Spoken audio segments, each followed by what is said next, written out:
आज हमारे साथ जुड़ रहे हैं गोपाल मिश्रा जी, जो कि फैब इंडिया के चीफ एग्जीक्यूटिव ऑफिसर और चीफ ऑपरेटिंग ऑफिसर हैं। गोपाल जी, बहुत बहुत स्वागत है आपका हमारे शो पे। सर, आज हम बात करेंगे फैब इंडिया के आईपीओ के बारे में। सर, कितना बड़ा आईपीओ लेके आ रहे हैं, और इस समय आईपीओ लेके आना जबकि यूक्रेन रसिया में वार छिड़ा हुआ है, मार्केट्स बहुत वॉलेटाइल है, कितना फायदेमंद होगा आपके नजरिए से? देखिए, हम आईपीओ के लिए जा रहे हैं। अभी तो हम ये कह सकते हैं कि हम करीब 17% स्टेक जो है सेकेंडरी में ये ऑफर में आएगा। थोड़ा उसमें कुछ कंपोनेंट प्राइमरी का भी है। सो करीब 500 करोड़ का प्राइमरी करना चाहते हैं जी। इसके अलावा इशू साइज क्या होगा ये सब तो डिपेंड करेगा कि आपकी प्राइस डिस्कवरी और ये कैसे हो सकती है, तो वो मैं नहीं बोल सकता कि, और मुझे नॉलेज नहीं है कि अभी वो कितना बड़ा बड़ा इशू साइज होगा। मगर 500 करोड़ की हम प्राइमरी कर रहे हैं और करीब तकरीबन 16% की हम सर सेकेंडरी सेल कर रहे हैं।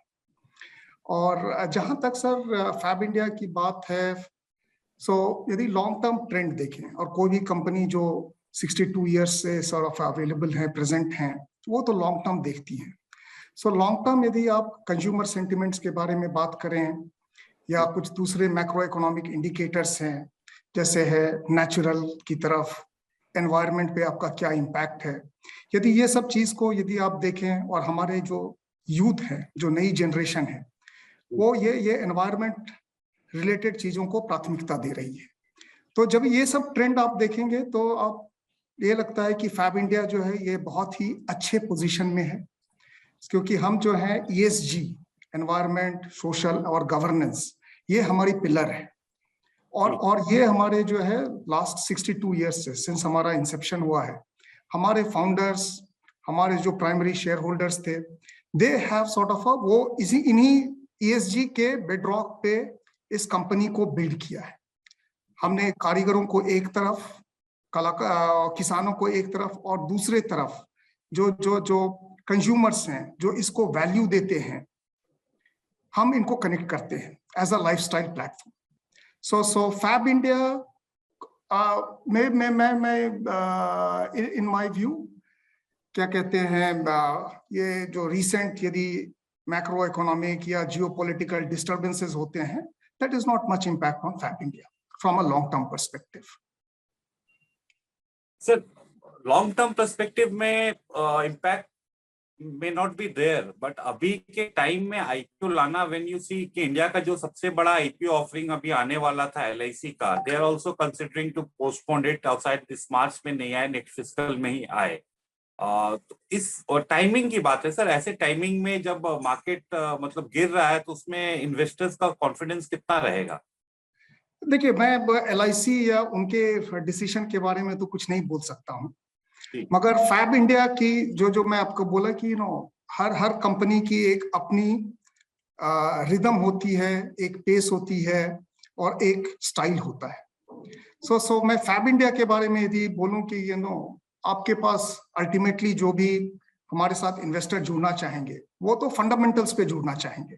इस कंपनी की फंडामेंटल्स कितनी स्ट्रांग है, इस कंपनी का लॉन्ग टर्म प्रोस्पेक्ट क्या है, क्योंकि आपके पास एक हिस्ट्री है, और अब आप जो है नए शेयर होल्डर्स को, नए लोगों को आप अपनी इस जर्नी में इंक्लूड करना चाहते हैं। सो मेरे हिसाब से सर, इसमें we don't think that there can be an issue of timing और not timing. There always will be some sort of a disturbance in the external world, or there can be a pandemic. So you have to just sort of a look at कि आपके fundamental strong हैं या नहीं, और मेरा ये विश्वास है कि फैब इंडिया के फंडामेंटल्स बहुत स्ट्रांग हैं। मतलब कि कम वक्त में Fab India is going ahead with its IPO. अभी सर, ये सेबी के पास आपने डियर आज भी फाइल करके रखा हुआ है, तो अभी कितना टाइम बचा है आईपीओ के आने में? When can we expect Fab India to hit the markets, और क्या क्या अभी रेगुलेटरी क्लियरेंसेस बाकी हैं?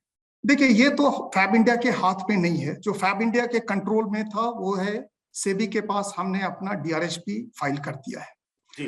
अब अगले जो प्रोसेस होंगे वो तो सेबी के गवर्नेंस के ऊपर, वो कब हमें बोलते हैं, क्या कैसे होता है, वो तो सेबी, हमारे बैंकर्स, डेफिनेटिव टाइम प्लान पे तो कंपनी काम नहीं करती हैं।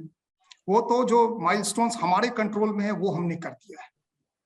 सो now we are waiting for SEBI का अप्रूवल आने के लिए, और उसके बाद फिर हम बैंकर से बात करेंगे कि आगे क्या स्टेप्स होता है, क्योंकि सेबी के साथ भी इसके बाद भी वो आरएचपी आपको फाइल करने होते हैं, ये करने होते हैं। तो जैसा भी बैंकर्स का गाइडेंस और सेबी का गाइडेंस है उस हिसाब से फाइनल टाइम डिसाइड किया जाएगा। तो सेबी का अप्रूवल आने के कितना टाइम लग सकता है? आरएचपी फाइल करेंगे या आईपीओ आने में? यदि सेबी का समझिए अप्रूवल आ जाता है उसके बाद एक टाइमलाइन कितना टाइम लगता है लगभग? हाँ, तो उसमें जो जो नॉर्म्स हैं, एवरेज नॉर्म्स, अगेन ये तो कंपनी कंपनी पे डिपेंड करती है और सेबी की क्या रिक्वायरमेंट आई है, मगर तकरीबन उसमें 4 से 6 हफ्ते लग जाते हैं डीआरएचपी के बाद, फिर फाइनल डॉक्यूमेंट आप जब सेबी को देते हैं तो। राइट, तो we can expect the IPO somewhere in April? That sir, I cannot conclusively sort of tell you. I can only tell कि जो कंपनी के हाथ में जो माइलस्टोन्स हैं, कि सेबी एक बार हमें डीआरएचपी बोल देती है कि आपका क्लियर्ड है और अब आप जो है आरएचपी फाइल कीजिए, तो that we will comply within the time frame. Sir, तो ये बताइए कि ये जो 500 करोड़ ऑनवर्ड्स आप जो रेज करने जा रहे हैं इस आईपीओ से, उसका सेल प्रोसीड्स आप यूज कैसे करेंगे?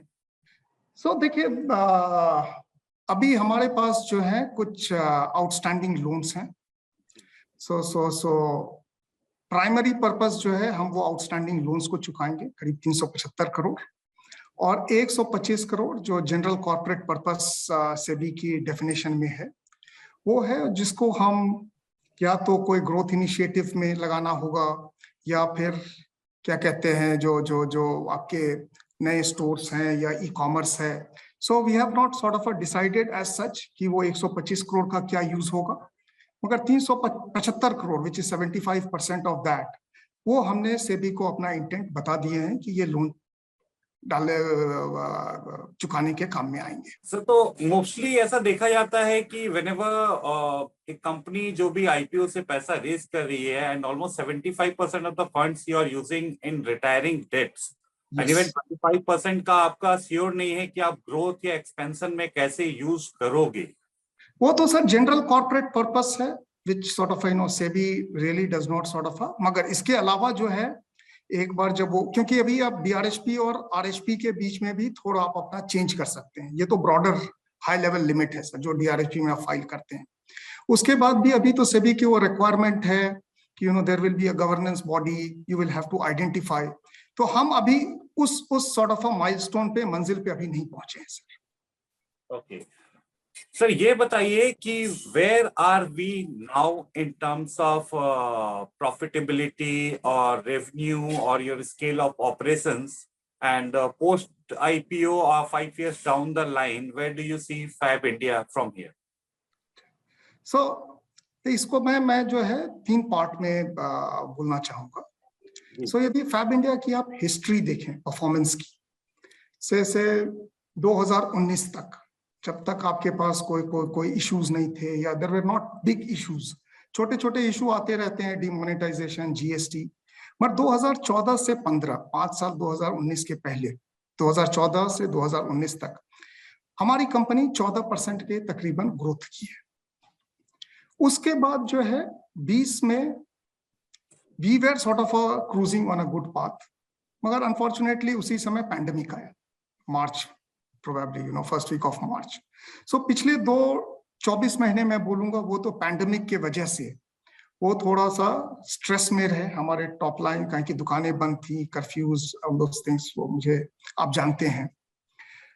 इसके बाद हमारे पास जो बिल्डिंग ब्लॉक्स हैं, क्योंकि हमारे पास एक हिस्ट्री रह चुकी है और हम जो है बहुत डायनामिकली मूव करते हैं अपनी स्ट्रेटजी में, या फिर हमें एक्सपीरियंस सेंटर जो हमने 2017 में खोलना शुरू किया, या फ्रेंचाइज ऑपरेशंस, या ऑनलाइन थिंग।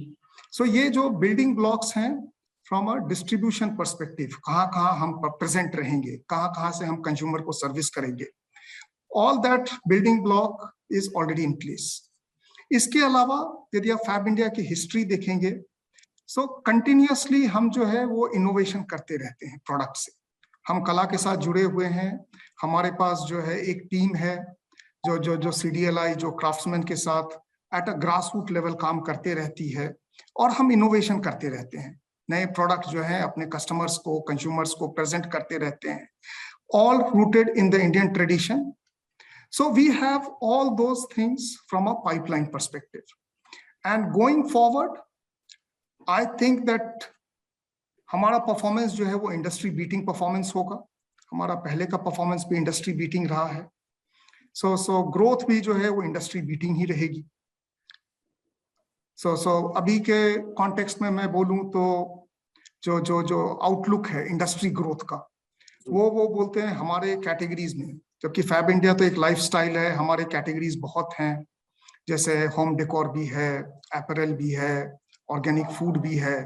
पर मैं सब इंडस्ट्री रिपोर्ट देखूं अपने कैटेगरीज का, तो सब जगह तकरीबन फोरकास्ट जो है कि 16 से 20% अगले 4-5 साल ये सब कैटेगरीज ग्रो करनी चाहिए.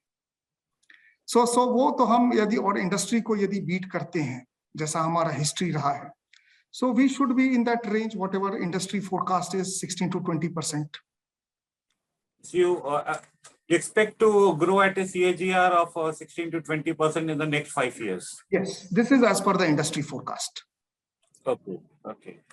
सर ये बताइए कि आपका अभी जो रेवेन्यूज है उसका क्या मिक्स है, डोमेस्टिक से कितना आता है और एक्सपोर्ट से कितना आता है? So फैब इंडिया तो रेवेन्यू सर आपको मैं 2 भागों में बताना चाहूंगा. एक है जो फैब इंडिया की है और दूसरी ऑर्गेनिक इंडिया की. सो फैब इंडिया की तकरीबन 95% रेवेन्यू जो है वो डोमेस्टिक मार्केट से है. सो हमारे कुछ इंटरनेशनल ऑपरेशंस हैं, हमारे कुछ 11 स्टोर्स हैं जहां पे इंडियन डायस्पोरा प्रेजेंट है, वहां पे है, बट करीब 95% वो भारत से ही आता है. ऑर्गेनिक इंडिया 2 बड़े मार्केट्स हैं हमारे, एक इंडिया भारत और दूसरा US.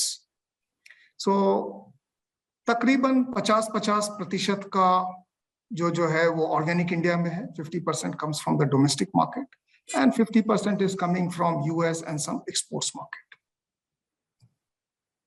Okay, it means the Indian diaspora globally, they are buying more of organic food than buying ethnic Indian wear. Ethnic Indian wear we have not explored. And as far as you know, the organic India hai, it is not sort of necessary that it is only the Indian diaspora which is buying.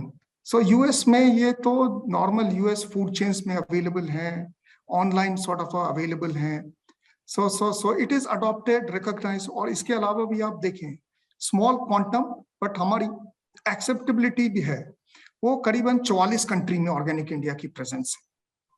So it is not only about, अब Japan में भी है, वहां तो बहुत ज्यादा Indian diaspora नहीं है. सो द मैसेज ये है कि ऑर्गेनिक इंडिया जो है it is not dependent entirely on the Indian diaspora. Correct. तो सर ये जो रेशियो अभी आपने बताया, फैब इंडिया का 5% एक्सपोर्ट्स है, 95% इंडिया में है, एंड ऑर्गेनिक इंडिया का 50-50 का ये है. Do you see this ratio changing in the next 5 years? देखिए ये तो डिपेंड करता है, क्योंकि अभी राइट नाउ हमारा फैब इंडिया का फोकस वो है डोमेस्टिक मार्केट. बट जिस तरह से भारतीय NRIs and all those things वो बढ़ रहे हैं, और जिस तरह का ये ट्रेंड है that they are wanting to come back और remain associated with the country, so ये ट्रेंड तो बढ़ेगा. So we will not sort of leave any opportunity कि वहां पे यदि हम ट्रेंड देखें कि वो इंडियन प्रोडक्ट्स की बढ़ रही हैं और Indian sort of especially ethnic part. So that is certainly a part of our strategy. But next 2-3 साल में है ये है कि अब हम पैंडेमिक से बाहर आए हैं. हम जो पिछले 2-3 साल में नहीं कर पाए डोमेस्टिक मार्केट में अपना स्टोर ओपन करना, फ्रेंचाइज ऑपरेशन करना, सो अगले 2 साल में ये फोकस है कि जो काम हम 2 साल इंडिया में नहीं कर पाए पैंडेमिक की वजह से, वो पहले मैं कर लूं प्रायोरिटी पे, कहीं वो सारे हमारे स्ट्रेटजी जो है रेडी टू फायर हैं. इन पैरेलल एक टीम जरूर रहेगी कि यदि बाहर में अपॉर्चुनिटीज हैं इंडिया के बाहर, उसको किस तरह से टैप किया जाए. तो 11 जगह तो हमारी स्टोर खुली है और उसको सेम स्टोर से होगा. दूसरा रूट जो है ऑनलाइन भी हमने एक्सपेरिमेंट किया है with the Indian diaspora, so that is also there. So we will keep focus on both, but पहले हम अपना ये डोमेस्टिक का पिछले 2 साल का जो अधूरा काम है वो करना चाहते हैं पहले प्रायोरिटी पे। सर, तो कोई भी आईपीओ अगर आता है तो वहां एक certain portion of the shares are reserve for employees and mostly एक डिस्काउंटेड प्राइस में रिजर्व दिया जाता है। तो आप भी ऐसा कुछ अपने आर्टिसियंस या एम्प्लॉइज के लिए ऐसा कुछ पोर्शन रिजर्व किया, उनको डिस्काउंट पे से दे रहे हैं? एम्प्लॉइज के लिए है, मगर आर्टिसंस का जहां तक सवाल है, सो जो इंडिया की फैब इंडिया की जो डीएनए है, सो सिंस शुरू से हम जो है वो आर्टिसंस को वैल्यू दिए हैं अपने सिस्टम में, फार्मर्स को। सो हमारे जो 2 बड़े फाउंडर्स हैं, सो अभी जो करंट हमारे वाइस चेयरमैन है विलियम बिसेल, उनकी मदर, और एक खेरा साहब, मधुकर खेरा, हु वाज अ को-फाउंडर। इन्होंने अपने पर्सनल करीब 7,75,000 share they have pledged to give it to the artisans. So it is not directly coming from Fab India or the reservation, मगर हमारे जो फाउंडर्स हैं इन्होंने वो बोला है कि करीब 0.5% कंपनी का है। कंपनी में अभी तकरीबन 14 करोड़ 78 लाख शेयर्स हैं, तो तकरीबन जो है थोड़ा 0.5% से 0.5% से ज्यादा that they have sort of already pledged कि ये उनको ये डोनेट करेंगे। So that is a landmark thing. इसके अलावा हमारे अभी जो वाइस चेयरमैन साहब हैं विलियम बिसेल, उन्होंने भी अपने कुछ शेयर्स जो हैं, जो भी फैब इंडिया के इस जर्नी में एसोसिएशन रहा है, जिनका योगदान रहा है, उनको वो डोनेट करेंगे। तो आर्टिसंस को सर हम वो डोनेशन की तरफ जा रहे हैं, क्योंकि हमारे जो कारीगर हैं वो बहुत ही sort of grass root level से जुड़े हुए हैं। सो रिजर्वेशन और ये सब तो थोड़ी टेक्निकल ये हो जाती है उस हमारे आर्टिसंस के लिए। तो हम जो है वो दूसरे रूट से हमारे फाउंडर लोग जो है उनको अपना वेल्थ शेयर कर रहे हैं। जो समझने के लिए भी समझना चाहें तो अभी तक मतलब फैब इंडिया में से कितने आर्टिस्ट जुड़े हुए हैं और ये जो फाउंडर्स ने प्लेस किया है, उससे एट एन एवरेज पर आर्टिस्ट को मुनाफा होगा? तो देखिए, फैब इंडिया जो है थ्रू एग्रीगेटर्स, हम जो है तकरीबन 50,000 आर्टिसंस और करीब 12,000 फार्मर डायरेक्टली और इनडायरेक्टली से जुड़े हुए हैं। तो नाउ इन्होंने जो है अपना सेपरेट जो है डीमैट अकाउंट और प्लेजिंग कर लिया है। अभी हम उस बात पे काम कर रहे हैं कि how do we identify the people, क्योंकि ये जहाँ पे हैं, किसी के पास पैन कार्ड है, किसी के पास डीमैट अकाउंट भी नहीं है, पैन कार्ड भी नहीं है। So how do we identify और क्या मैकेनिज्म रहेगा? सो ये अभी वर्क इन प्रोग्रेस है। So it will take 2-3 months. हमने अपना इंटेंट, बिकॉज DRHP में हम फाइल करने जा रहे थे, तो हमारे फाउंडर्स ने अपना इंटेंट क्लियर कर दिया है पब्लिक में कि this is what we will do, और ये किस तरह से ऑपरेशनलाइज होगा ये हम काम कर रहे हैं। गोपाल जी, हमसे जुड़ने के लिए बहुत बहुत धन्यवाद। बहुत अच्छा लगा आपसे बात करके and wish you all the best for your upcoming IPO। Thank you very much sir. Thank you Piyush sir, thanks a lot. My pleasure sir.